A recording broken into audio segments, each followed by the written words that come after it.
Happy New Year, everybody, and welcome back to Restaurant Recipe Recreations. This channel is dedicated in teaching you how to create your favorite signature dishes from the most popular restaurants. And this episode that I'm going to show you today is a request video. So this video goes out to Maggie. I hope you enjoyed this video, Maggie, and make sure to leave a comment in the comment section below. In this episode, I'm going to teach you how to recreate the ever-popular orange chicken from Panda Express. The orange chicken is battered and deep fried bite-sized pieces of thigh meat, which is dark meat chicken. Typically, dark meat is more tender and a little bit more flavorful than white meat chicken. And then after you fry it, you toss it in an orange and soy glaze sauce. And while it doesn't skimp on the calories, it is like heaven in every bite. With over 2,000 locations, Panda Express is the largest Asian market restaurant chain in the United States. It was founded in 1983 and its first location was in the Galleria Mall in Glendale, California. And throughout the 1980s and the 1990s, they were traditionally found in the food courts of most American malls. But since then have branched out to a lot of standalone locations, and now only about 2% of the Panda Express restaurants can be found in malls. If I had to guess, I would think that that probably is because of the changing culture of retail shopping versus online shopping. So from a strategic standpoint, of course, that was very, very smart to create standalone buildings with drive-through service so that you didn't have to go into the mall to get Panda Express. Today I'm going to show you how to deep fry the chicken in a wok. A wok is really the best kitchen appliance to use for deep frying and then of course for Asian cooking. The reason for that is because the heat is very consistent throughout the entire mechanism. I'm going to show you what I have as we go through it, and I'll let you know what the amounts are, but also you can find the full ingredient listing in the description below. But we'll get started with the sauce first, and then we're going to come back and I'm going to show you how to prepare and deep fry the chicken. If you're enjoying this channel and if you're enjoying my episodes and you find it fun, if you find it entertaining, and if you are truly learning how to recreate your favorite restaurant dishes in your own home, then go ahead and hit that subscribe button for me. It's free to you, but of course it helps me. It helps me with YouTube, and it also helps me to know what my viewers are interested in and what they're looking for. And while you're at it, you can give me a like button as well if you enjoy this video. Let's go ahead and get started. We're going to do Panda Express Orange Chicken, and I'm going to start by showing you how to do the glaze first. With my pan on a medium-low heat, I'm going to start with 3 ounces of water. Next, I'm going to add 1/3 cup of soy sauce, 10 tablespoons of just plain white vinegar, 2 tablespoons of rice wine that you can get in an Asian market or in some of the larger grocery store chains, 1 teaspoon of Thailand brand pure sesame oil, 6 tablespoons of orange marmalade, and 1 tablespoon of cornstarch. And once you add the cornstarch, you want to go ahead and gently but quickly whisk it so that the cornstarch doesn't clump up. Now that the cornstarch and the marmalade are well blended, we're going to go ahead and we're just going to let this reduce by about half on a low heat.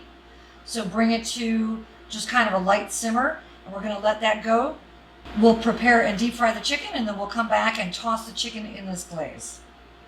Now to prepare the chicken, I have here 2 pounds of boneless, skinless chicken thighs. And as I mentioned before, the thighs are all dark meat. Remove any excess fat, and then we're cutting them into about 1-inch bite-sized pieces.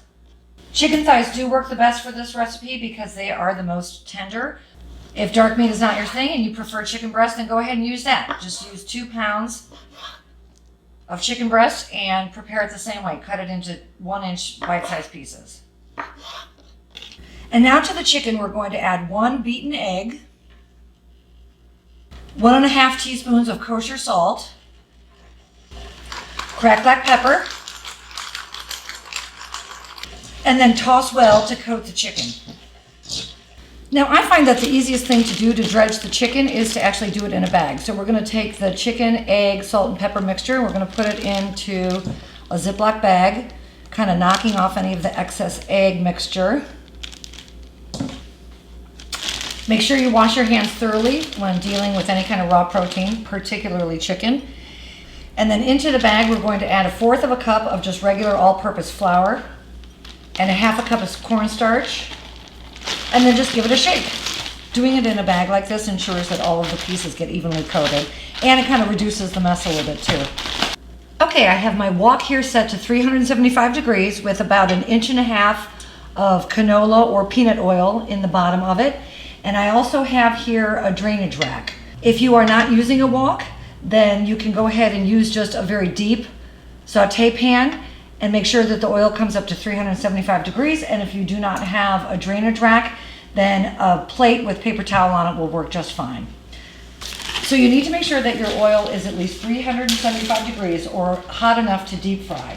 One way to test if you do not have a kitchen thermometer is just to take one little piece of chicken, carefully dip it in. If it does not start sizzling right away, then your oil is not hot enough, and you're just going to take that out and you're going to wait until your oil comes up to temp. You can sort of put your hand over it a little bit too and see if you can feel the heat radiating.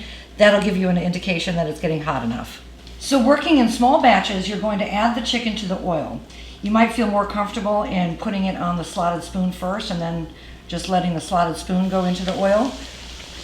That's perfectly fine. Just make sure that you break up the chicken once it's in the oil so that everything fries consistently. And you're going to let each batch of chicken fry for about 3 or 4 minutes. And then just repeat with the next batch until all of the chicken is fried. As I mentioned earlier, if you would rather air fry this chicken as opposed to deep frying, I completely understand. Just go ahead and air fry according to your air fryer instructions. Now that all of your chicken has been fried and set off to the side to drain, you're going to get rid of all of the excess fry oil with the exception of about 2 tablespoons. And to this, we're going to add 1.5 tablespoons of minced ginger root, 2 teaspoons of minced garlic, and 1/2 teaspoon of red hot chili pepper. Love them. Make sure that the garlic and the ginger get translucent. And to this, we're going to add the sauce back in, which you can see has become a nice glaze now. It's reduced by about half, probably at least half. You can see how much is still left in the pan because of the glaze. And now to finish, you're just going to add your chicken back in, and then you just want to toss the chicken in the glaze and make sure that each piece is well coated. And that's it. I'll see you back here in a few. Okay, I'm back. This has been Panda Express Orange Chicken. Maggie, I hope you enjoyed this episode. In fact, I hope that you all enjoyed this episode. This was a little bit more labor intensive than some of my other videos. But like I said in the beginning, if you decide that you want to go ahead and use your air fryer to do the chicken, then I totally understand. I just wanted to show you how they do it at the Panda Express. If you do try this orange chicken in your air fryer and you have great results, then go ahead and pop it in the comments section. I'd love to hear about it. You can follow me on Facebook, Instagram, Pinterest, and Twitter, and that way you'll be notified of all of my upcoming episodes. Also, if you hit the notification bell, you'll be notified of my upcoming episodes as well. If you put a suggestion for a recipe or a restaurant in the comments section, then my next episode might be one of your recommendations like it is for Maggie. Until I see you all again, everybody, make it an awesome, awesome day. Thank you for watching, and I love y'all. Cheers.